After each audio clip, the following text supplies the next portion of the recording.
My name's Trevor Stephenson and I'm from Blackwall, and I've lived here all my life. The clean-up of the beaches, where the pit's no longer tipping the waste into the sea. What was it like during them days? The sea was basically a dirty grey colour permanently. Millions of tonnes went in. I think it's the estimate is something like 300 million tonne. I don't think it was a matter of not caring.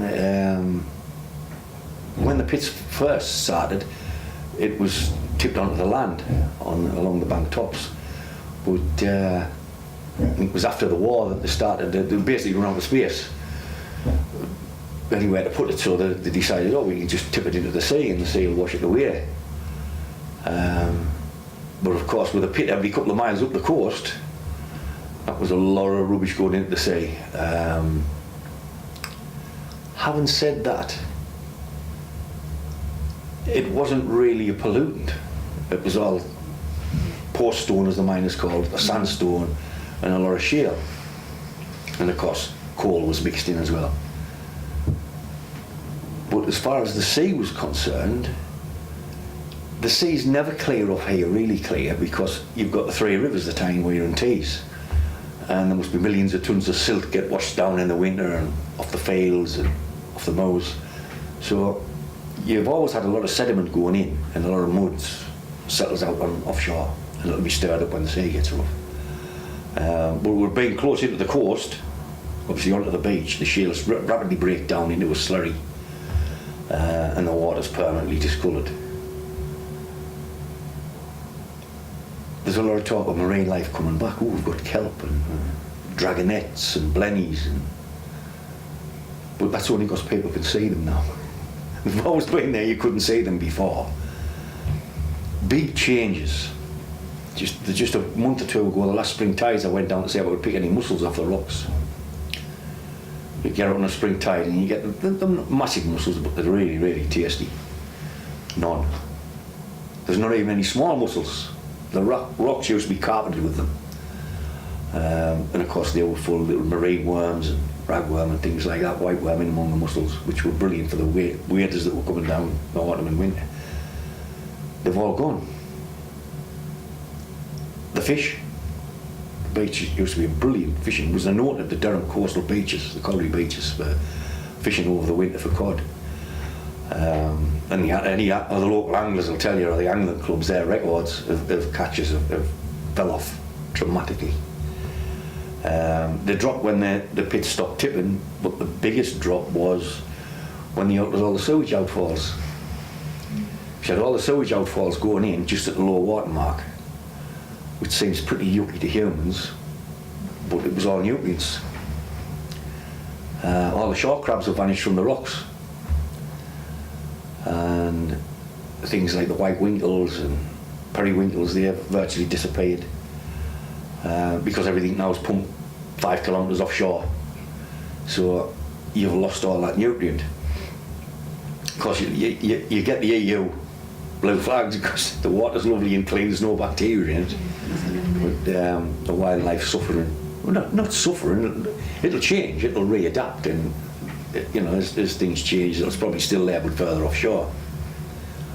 The beaches themselves, the levels are dropping and gradually back finding its own level again.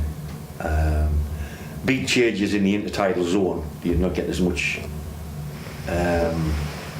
change from rocks being buried, 3 or 4 feet of sand, then within 24 hours it was gone.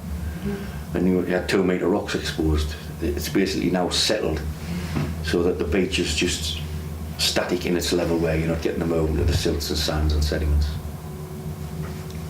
Yeah, I started Blackwall Colliery in 1969 as an apprentice fitter. I was there till around 1983 when Blackwall closed, and I went to Horden, and I finished the collieries in October 1986. Good pit to work at Blackwall. Very friendly.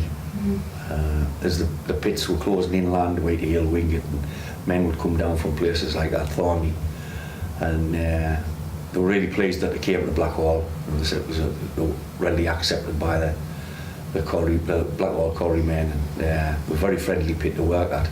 So what did you do as a fitter then?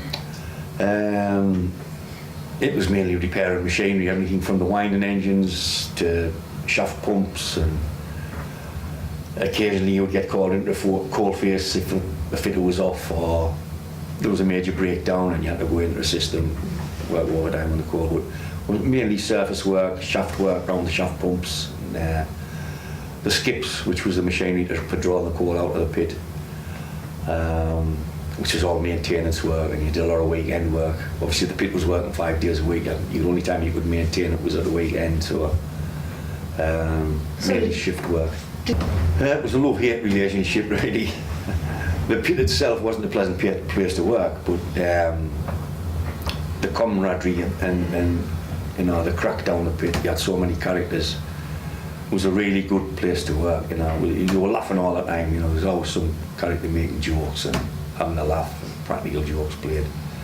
Yeah, it was really good in that respect, which you tend not to find when you go out. I mean, from then I went out and worked in different private industries, and you just find that that's not there, that closeness of community, because everybody lived in the same village, everybody worked at the pit, all the families knew everybody over generations, which I mean the pit had been going for turn of the century, you know. Yeah. But previous to that he was a gamekeeper, and he came to the pits in the early 50s. But it's the change to the landscape from what it is now, and the change in the village with the pits closing. The social aspects have changed a lot. There's a lot of people in the village that you don't know, you know, the people come and go.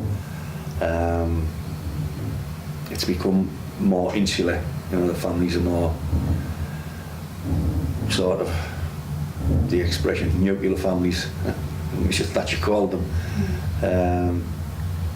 where everyone shopped at the village shops, you know, all that sort of thing. It was a very friendly place to be, and everybody knew everybody, and everybody went to the workman's club and this sort of thing. It was very solid, because like the two previous ones in the 70s was about money, it was about wages. Yeah. But that one wasn't, that was about jobs, about communities.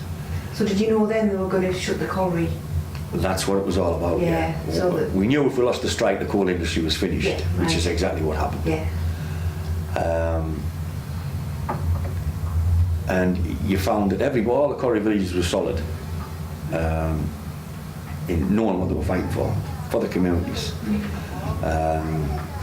More so the women. There was a lot of organisation with food parcels, soup kitchens. The women all got up together and organised themselves, and I don't think you would see that in any other communities anywhere in the country other than the coalfield communities.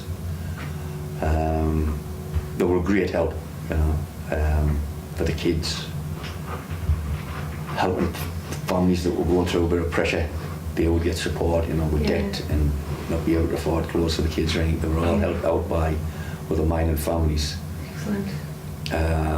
Because they could be identified just by everybody. It was talking to everybody in the village, and you know, Mrs. So-and-so was getting having a bit bad time of it. And there was always people who would go and lend them a hand. So how did you feel when the day you found out that you'd lost and the quarry was going to close?